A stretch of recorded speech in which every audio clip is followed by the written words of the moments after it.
What's going on, and welcome back to 100% NUFC, and you're watching the 9th episode of Toon Weekly. And just to make you aware of my Premier predictions, it's already out. I'll leave links down below in the description. So in this episode we're going to be talking about this, and this, and this, and this, and finally this. So in this episode we're going to be covering Ivan Toney's move to Wigan Athletic, then touching upon Newcastle United's final pre-season win over Hellas Verona at St James's Park, and then I'll be talking about Newcastle United's open trading day, which is going to be happening a week from now.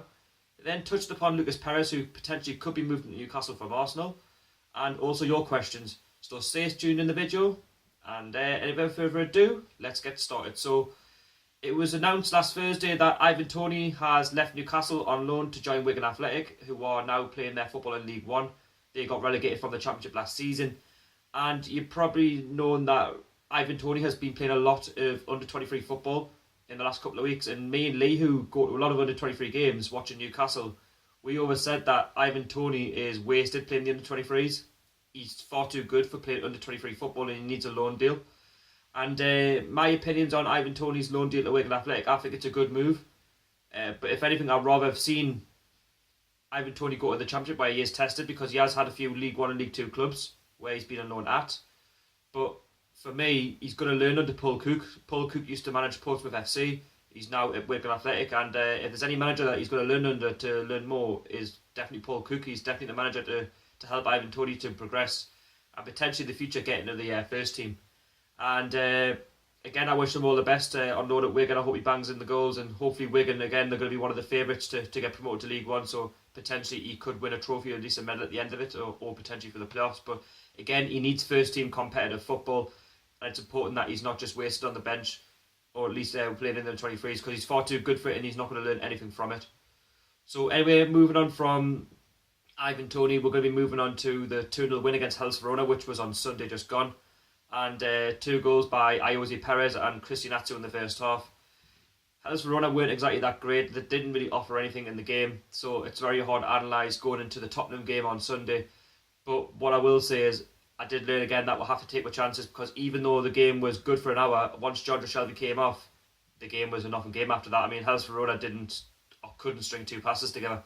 And, we could have made that game even more comfortable. We could have won that game 4-5-0 on a better day. But again, over pre-season, I think Newcastle's done well, with 3 victories and, a draw and a loss in there. So it's not too bad. And, you look at the games, they're only warm-up games. It doesn't matter what the result means to the club, as long as we're fitness is up and that we're seeing the new players perform really well. And the real tests will be in the Premier League when we play Tottenham, when we play the likes of Huddersfield and West Ham the first couple of games into the season. And, it's been a good pre-season. We're going to probably get a few more players through the door, but, looking at that game, it just got drab after 60 minutes. But again, Hellas Verona fans were really, really good. I didn't touch upon how good they were in the match, despite getting absolutely hammered by them. Even for a Sunday afternoon game, they broke quite a lot. They were quite loud. And also, if you haven't seen the matchday experience, there's a matchday experience for the Hellas Verona game. All links will be in the description down below. And so anyway, that's that. So it's been announced yesterday that a week from now, so when you see this video, it'll be Thursday, there's going to be a free open day training session for the fans to go and see the players train. And it's next Thursday, the 17th of August, between 9 o'clock and 2 o'clock. And there's going to be loads of entertainment on. The first team are going to be training from 10:30 till about 11:15. And like I say, the entertainment, there'll be things happening outside, like the bouncy castle, shooting the goal and things like that. So there's so much to look forward to. And if you're one of them fans that can't get to the games because they haven't got a lot of money, or you just want to see the players train, this is an ideal opportunity next Thursday, the 17th of August, to get yourself down to St James's Park and to see your heroes, if you like, or you see all the new players, the likes of Florian Lejeune, Ivan Toney's gone now. See the likes of Christian Atsu, see the likes of Jacob Murphy, and so on and so on. And again, it's a free event, so it's not often that we hold free events. Mike actually likes his money, so he must be feeling ill to allow him to go go to a free training session. And you get to see the likes of Rafa Benitez. There's a chance that you can get photographs with the players and Rafa himself. And I know a lot in the past that you can go and speak to the players as well at the end of training sessions. So, like I say, get yourself along. I'll be there. Hopefully, I'll try and get a little bit of footage for the channel, and I'm sure I'll be meeting Newcastle Fans TV there as well next Thursday. So that's that, and we're now going to be moving on to Lucas Perez. So Lucas Perez is being linked with Newcastle from Arsenal. He's only had limited games for Arsenal. And Arsenal are looking at the region of about £13.5 million, I was reading last night. This was Tuesday night. And would he be an ideal fit for Newcastle? I'm not too sure about it, if I'm honest. I mean, for Arsenal, he looked alright when he came on, when he had a few games, but can Newcastle do better? I mean, can we go out there and get someone better that can maybe get with 15 to 20 goals a season? I know that we are financially struck with the Championship because the likes of Sunderland and teams that went down last season, they've had £100 million from being relegated, and in TV money, whereas Newcastle only recouped £7.1 million from the Championship, so that's a massive difference. Middlesbrough that can go on and spend £30 million on players we can't. We've got to try and balance the books, and we're counting the cost of relegation. And Lucas Perez, for me, I'm on the fence with it. I mean, can he get Newcastle United 10 to 15 goals a season if he has a lot of first team football, going into the Premiership next season? And if Arsenal sell him, will they sell for 13 million? I mean, Newcastle, for me, they just need to pay the £50 million if they really want him, instead of just wasting time, because we are desperate in need of a striker. I mean, Dwight Gale can get you 10 goals, possibly 15, but we need a striker that can get 15 to 20 goals on top, and also we need the midfielders to chip in as well and to make a contribution, because we need goals all over the pitch. And to stay in the Premier League, you need to score goals, because if you don't score enough goals, you will get relegated, and you will get left behind. And in terms of being relegated, we have been left behind in terms of financially buying players.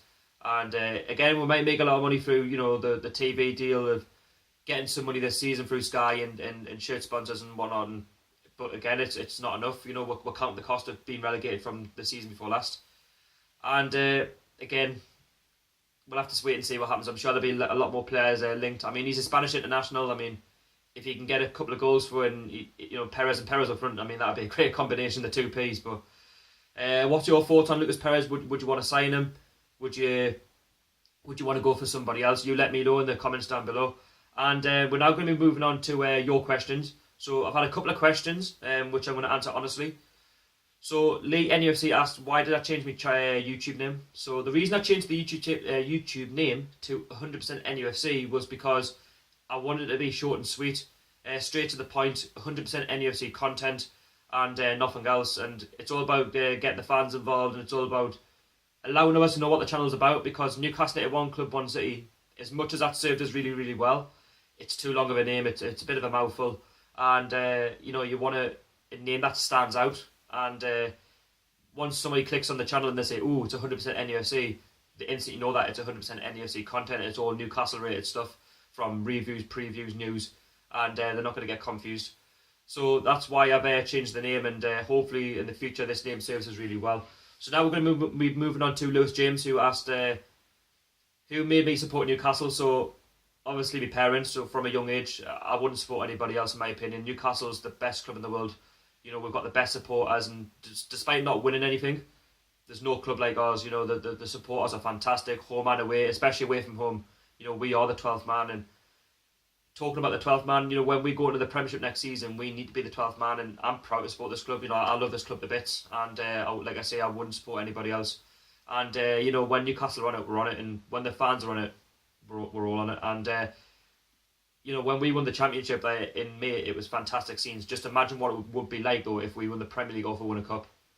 There's no club like ours, and we will follow this club through thick and thin. I'll support this club till I die.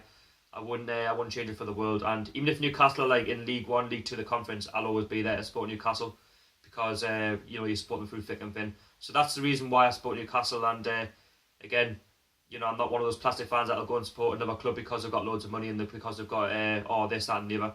And again, you support where you're from. And I'm proud to be a Newcastle United fan, and I will be for the rest of my life. And I hope that's answered your question.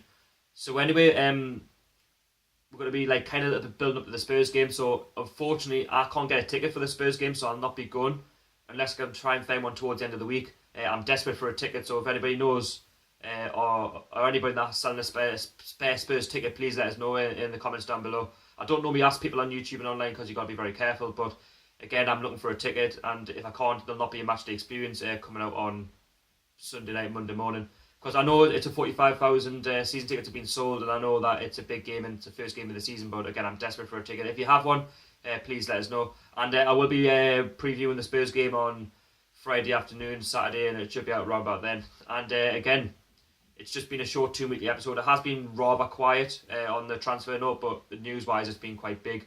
And if there has been anything I've missed out, please let us know down below in the comments, because I'm sure we're all human. I've missed something out. And again, don't forget to subscribe if you're new to 100% NUFC. Also follow me on Twitter and Instagram, and as a regular post on that. And also I want to say thank you for 400 subscribers. I'll be doing a video on that very, very soon. And like I say, thank you very much for watching 100% NUFC and watching the 9th episode of Toon Weekly. Until the next video, I'll catch you all later. Shorty speaking. I'll see you all later. Peace out.